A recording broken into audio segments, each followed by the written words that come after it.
I know the secret you carry, Ada. The blood spilled that night cries out for justice. You cannot hide from the truth.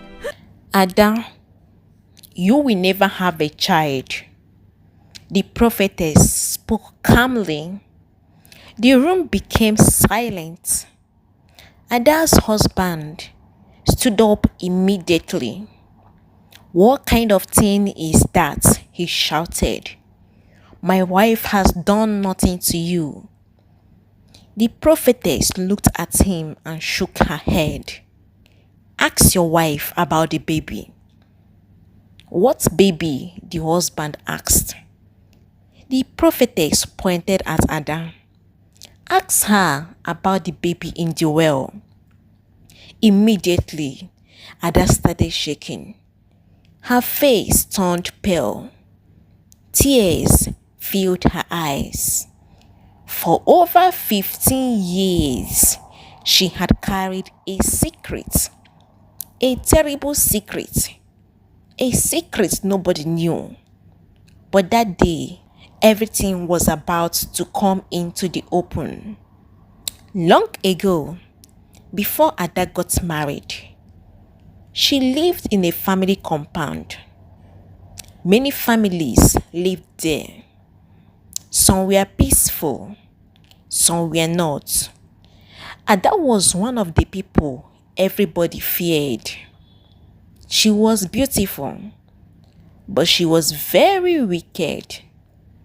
She insulted people. She fought with neighbors. She liked trouble. Whenever people were happy, she looked for a way to spoil their happiness. Many people avoided her. In that same compound lived a young woman named Ngozi. Ngozi was kind and respectful.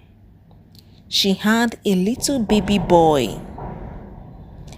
The child was loved by everyone.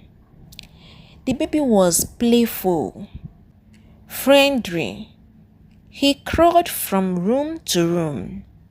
He smiled at everyone.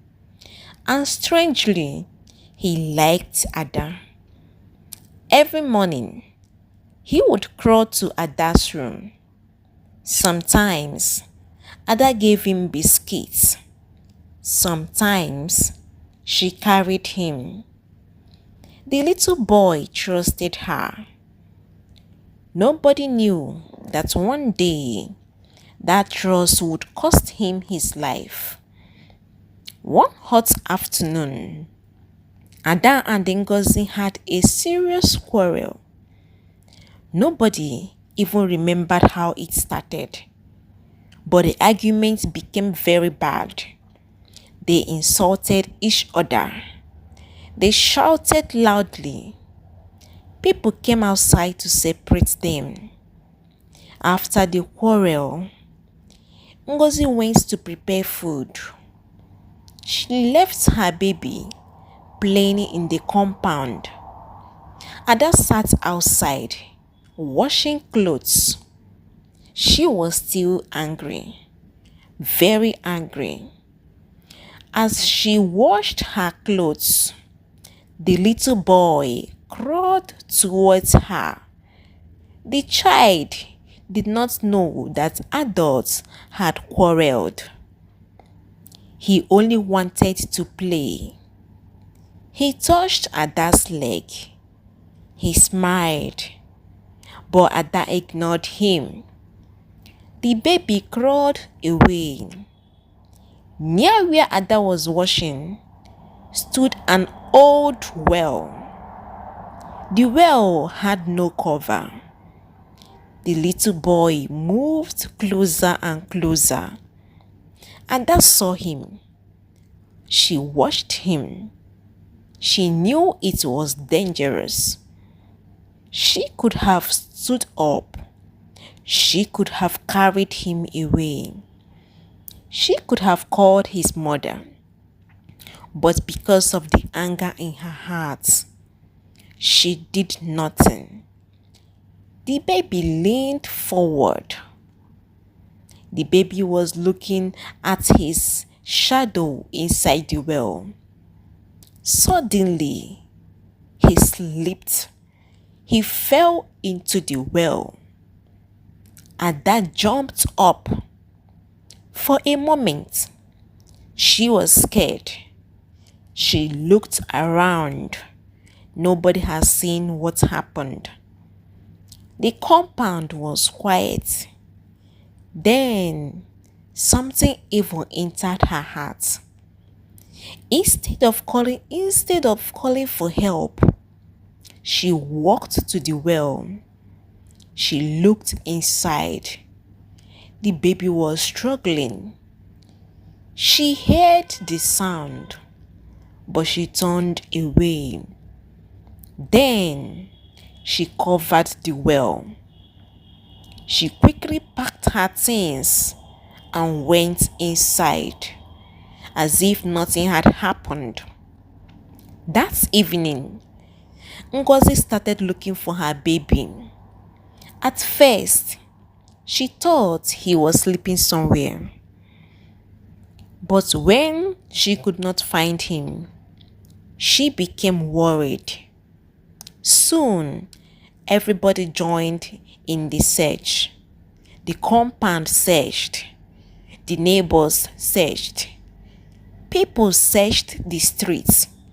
Ada joined them in searching for the little boy. She pretended to be worried.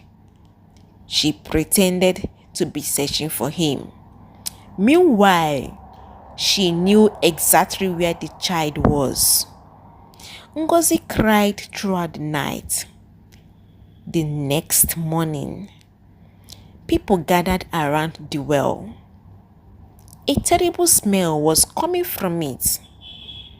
When they looked inside, they saw the baby's body floating on the water. Ngozi screamed. The entire compound cried. People believed it was an accident. Only Ada knew the truth. But she kept quiet. And life moved on. Years passed. Ada eventually left the compound. She got married to a businessman named Emeka. Emeka loved her very much. At first, life was beautiful. They were happy. They planned to have children. But 1 year passed. No child. 2 years passed. Still no child. 5 years passed. Nothing. People started asking questions.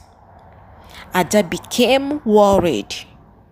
She visited hospitals. Doctors examined her. They found nothing. They examined Emeka, her husband. They found nothing. Everything looked normal. Yet, no pregnancy came. Ada became desperate. She drank different herbs. She visited different churches. She attended prayer programs. She traveled from one place to another. Still, nothing happened. Years continued to pass. One day, something painful happened. A woman who worked for Emeka became pregnant. Emeka had made a mistake and got involved with her. The woman later gave birth. That was when Ada became even more confused. If another woman could have a child with her husband, why couldn't she? She cried day and night. Her marriage became troubled. There was no peace in the house. One evening, Emeka spoke to her. Ada, we have tried everything. Ada nodded her head sadly. What do we do now? Emeka sighed. I heard about a prophetess in another town. Ada hesitated, but she agreed. Maybe this woman could finally explain what was happening. The following week, they traveled to see the prophetess. The woman was old, very old. As soon as Ada entered the room, the prophetess became quiet. She stared at Ada for a long time. Then she shook her head. Ada, you will never have a child. Emeka became angry. What kind of statement is that? The prophetess looked at him. Your wife is carrying innocent blood. The room became silent. What do you mean? Emeka asked. The prophetess pointed at Ada. Ask her about the baby. Ada started shaking. The prophetess continued. Ask her about the baby that fell into the well. Immediately, Ada burst into tears. Emeka looked at his wife, confused, shocked, afraid. What is she talking about? The prophetess spoke again. If she refuses to speak, I will tell everything. Ada could not hold it anymore at that time. For 15 years, she had hidden the truth. Now, the truth wanted to come out. Slowly, she began to talk. She told them everything. The quarrel, the baby, the well, the cover, everything. Emeka could not believe what he was hearing. The woman he married had watched a baby die inside well and kept silent. His heart broke. The prophetess looked at Ada. The child trusted you. You could have saved him, but you chose revenge. Ada cried bitterly.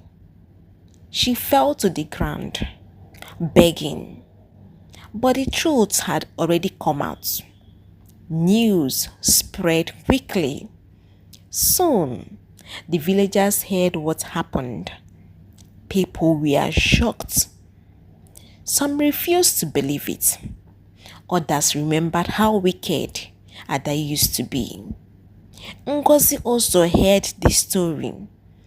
She came to confront Ada. The moment she saw her, she cried. Not because she hated Ada, but because the pain returned. The pain of losing her child. Years had passed, but a mother's heart never forgets. Ada fell at Ngozi's feet. She begged for forgiveness. Again and again, she cried. She rolled on the ground. But some wounds are very deep. Ngozi simply walked away. After that day, Emeka could no longer stay in the marriage. He moved out. Months later, they divorced. Ada was left alone, completely alone. No husband, no child, no family, only regrets. For the first time in her life, Ada changed. She stopped fighting. She stopped insulting people. She started helping widows. She started helping orphans. She started feeding hungry children. Every child she saw reminded her of the little boy. The little boy she could have saved. The little boy who trusted her. the little boy whose life ended because of her anger. Years passed. Ada became known as a different person, a kinder person, a gentler person. But one thing never changed. She never had a child, not one. The words of the prophetess remained true. As she grew old, Ada often sat outside her house in the evenings, watching children play. Sometimes tears would fall from her eyes, not because she hated anyone, but because she remembered. She remembered one hot afternoon, one open well, and one small child, and one terrible decision, a decision that changed her life forever. Anger can make people do terrible things. A small evil act can follow a person for many years. Always choose kindness. Always choose mercy. Because some mistakes can be forgiven, but their consequences may remain for a lifetime. I remember a moment of wickedness can destroy a lifetime of happiness. Thank you for watching this video to the end. Please do it to like and subscribe to my channel. See you in my next video. Bye.